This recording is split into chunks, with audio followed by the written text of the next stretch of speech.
വിദ്യ എന്ന് പറയുമ്പോൾ തന്നെ ദേവിയാണത്. ദേവിയെ തന്നെയാണ് വിദ്യയായിട്ട് പറയുന്നത്.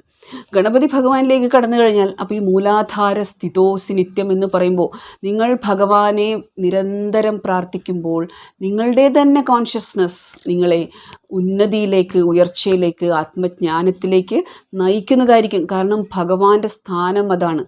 പക്ഷേ ഇവിടെ എപ്പോഴും ശ്രദ്ധിക്കുക, നമ്മൾ ഭഗവാന്റെ സൗമ്യ രൂപങ്ങളെ ആരാധിക്കുക.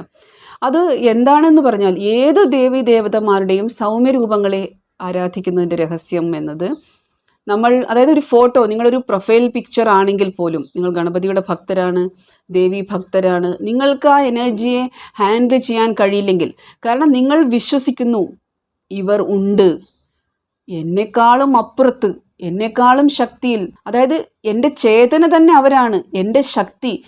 ഇന്നെനിക്ക് ശക്തി ഉള്ളത് സംസാരിക്കാൻ, ഓർമ്മിക്കാൻ, കർത്തവ്യങ്ങൾ ചെയ്യാൻ എനിക്ക് ശക്തിയുള്ള